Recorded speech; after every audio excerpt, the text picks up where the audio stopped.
Hello મિત્રો, કેમ છો તમે બધા?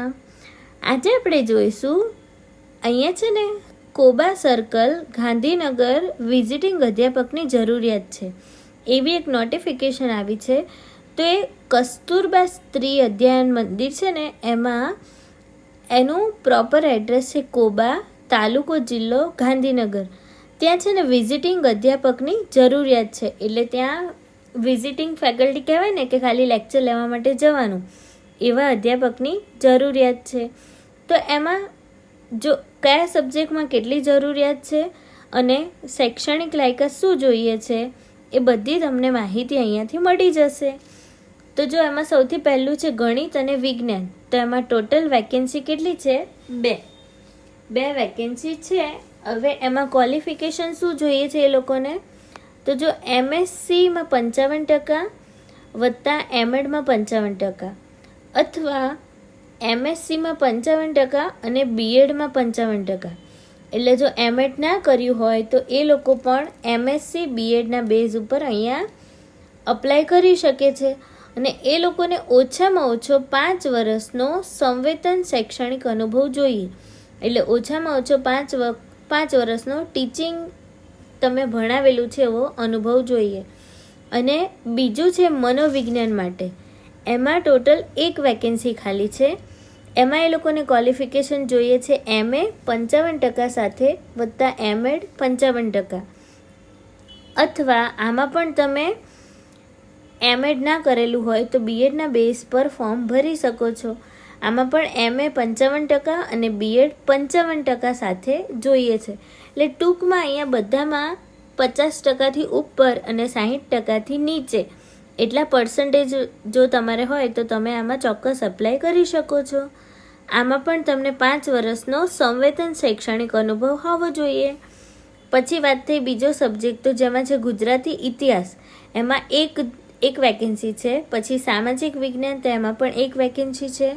અને ગુજરાતી અને હિન્દી એમાં પણ 1 વેકેન્સી છે.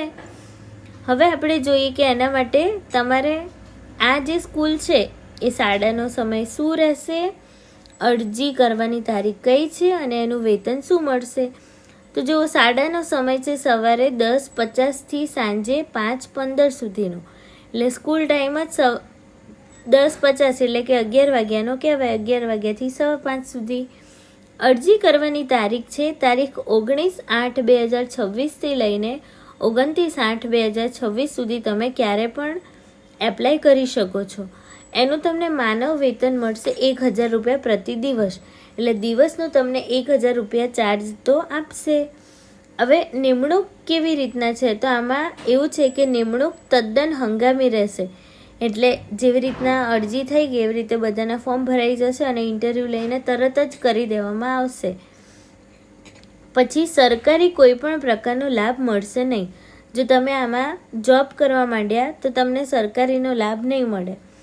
પછી બીજી એવી શરતો છે કે તમને કોઈ બેનિફિટ નહીં મળે. આને પરમનન્ટ જોબ ના કહેવાય. ટર્મિનેટેડ વિથઆઉટ નોટિસ એવી જોબ કહેવાય. અને આ જે સૌથી મેઇન અને મહત્ત્વનું, આ અપ્લાય કોણ કરી શકે? તો ઓનલી ફોર સ્ત્રી ઉમેદવારને પ્રાથમિકતા આપવામાં આવશે. એટલે જો લેડીઝ ઉમેદવાર હોય તો એ લોકો બધા જ આમાં અરજી કરી શકે છે. જેન્ટ્સ ઉમેદવારો પણ અરજી કરી શકે, પણ સૌથી પહેલાં લેડીઝને ચાન્સ આપવામાં આવશે. એના પછી તમારો નંબર લાગશે. તો જો એમાં કઈ રીતનું છે, અરજી તમારે કરવાની કઈ રીતે રહેશે? તો ધારો કે તમે આમાં અરજી કરો છો તો તમારો ફોટો સાથે હસ્તાક્ષર એ તમારી પોતાની એની અરજી કરવાની તથા તમામ જરૂરી પ્રમાણપત્રોની સ્વપ્રમાણિત નકલો આમાં જોડવાની રહેશે. આ જે તમે RPAD કરો ને અને પોસ્ટ કરો તો એમાં તમારે શું કરવાનું રહેશે? તમારે આ જે બધા ડોક્યુમેન્ટ એની ઝેરોક્સ કોપી, તમારો ફોટો અને તમારી સાઇન, એટલી વસ્તુ તમારે આમાં મોકલવાની રહેશે. હવે વાત આવે અરજી કરવાની, તો તમારે અરજી ક્યાં કરવાની રહેશે? તો જુઓ, આચાર્ય શ્રી કસ્તુરબા સ્ત્રી અધ્યાપન મંદિર, કસ્તુરબા વિદ્યાલય, જૈન મંદિરની પાસે, મેટ્રો સ્ટેશનની નજીક, નવા કોબા, તાલુકો અને જિલ્લો ગાંધીનગર. અને અહીંયા તમને એક કોન્ટેક નંબર આપેલો છે, તો તમને જો કોઈ પણ મૂંઝવણ હોય તો આ નંબર પર ફોન કરી અને તમે બધી માહિતી મેળવી શકો છો.